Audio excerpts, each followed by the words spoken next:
ချစ်ချင်းမြတ်တာဆိုတာလူညံ့တယ်လို့ထင်ရပေမဲ့တစ်ခါတလေမှာတော့တောင်တန်းတွေကိုကြော်ပြတ်နိုင်တယ်လို့သေမင်းအောင်စိန်ခေါ်နိုင်တဲ့အင်အားတွေရှိပါတယ်။အခုကျွန်တော်ပြပြပေးမယ့်ဇာတ်လမ်းလေးကတော့ချစ်သူနှုတ်ရဲ့သစ္စာတရားဟာခံချင်မာရဲ့ရက်စက်မှုတွေကိုဘယ်လိုအောင်နိုင်ခဲ့တယ်လဲဆိုတဲ့ငွေတောင်ကြီးရဲ့အထဏာကြီးပုံမြင်လေးပဲဖြစ်ပါတယ်။ရှေးလွန်လေးပြီးတော့အခါကအလွန်တရာလှပတဲ့ပြင်ဆက်လက်ရစ်ဆိုတဲ့အတိုင်းပြည်ကြီးမှာသူတို့အမြင်ရှိရဲ့ရဲရင်ထက်မြက်တဲ့မင်းသားလေးတစ်ပါးရှိခဲ့တယ်။မင်းသားလေးကအရွယ်ရောက်လာတဲ့အခါမှာပညာတွေကိုလေ့လာဖို့အတွက်ဝေးကွာလာတဲ့တက္ကသိုလ်ပြည်ကြီးကိုထွက်ခွာသွားခဲ့ရတယ်။အဲနောက်မှာတော့မင်းသားလေးကတက္ကသိုလ်ဆရာကြီးထံမှာအသိပညာအတတ်ပညာနဲ့မင်းသားတို့တက်အပ်တဲ့အထာရသော18ရဲ့ပညာရပ်တွေကိုကြိုးစားကလေ့လာသင်ယူခဲ့ကြရတယ်။ထိုပညာရပ်တွေအားလုံးအနက်မှာဆိုရင်မင်းသားလေးကလေးတက်ပညာရပ်ကိုအများနဲ့မတူတမူထူးချွန်ကျွမ်းကျင်စွာနဲ့ပဲတက်မြောက်ခဲ့တယ်။ပညာရေးစုံတဲ့အခါမှာတော့တိုင်းပြည်ကိုပြန်လည်အုပ်ချုပ်ဖို့အတွက်ဆရာကြီးကနှုတ်ဆက်ကြော်ပြီးတော့အိမ်ပြန်ခရီးကိုစတင်လာခဲ့ပါတယ်။ဒီလိုနဲ့ဟိမောင်နာတော်ကြီးအတွင်းဖြတ်တန်းလာစဉ်အလွန်ကြည်လင်ပြီးလှပတဲ့ရေကန်ကြီးတစ်ကန်ကိုတွေ့ရှိခဲ့။ထိုရေကန်ကြီးအနာခိတနားနေစဉ်မှာပဲကောင်းကင်ယံကနေဆင်းသက်လာကြတဲ့နတ်သမီးလေးတွေကဲ့သို့လှပတဲ့ကိန်းကြီးမလေးခုနှစ်ဖော်ကို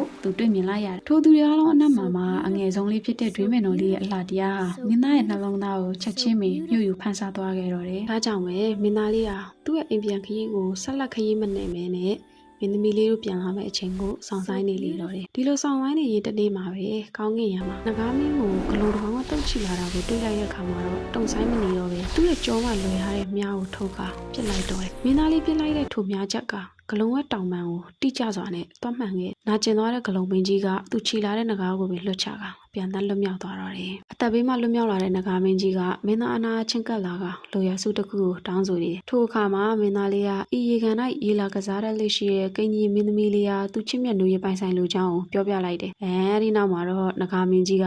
သူတို့မျိုးနွယ်ရဲ့အထုပ်အမြက်ယရနာတစ်ပါးဖြစ်တဲ့ငကပတ်ကြော်ခွင်းအကြောင်းပြောပြတယ်။ထိုကြော်ခွင်းဟာဘယ်ပြစ်မှတ်ကိုမဆိုမလွတ်တမ်းဖန်ဆီးပေးနိုင်ကြောင်းကိုပြောပြပြီးတော့သူ့ရဲ့အသက်ကိုကယ်ပေးခဲ့တဲ့မင်းသားလေးဟာဤငကပတ်ကြော်ခွင်းဟာလက်ဆောင်အဖြစ်ပေးလိုက်တော့တယ်။မင်းသားလေးဟာထိုကြော်ခွင်းကိုအသုံးပြုပြီးတော့ဒွေးမင်တော်လေးကိုပြစ်လို့ဖန်ဆီးလိုက်တဲ့အခါမှာတော့ဒွေးမင်တော်လေးကမလွတ်တမ်းမိသွားပါတော့တယ်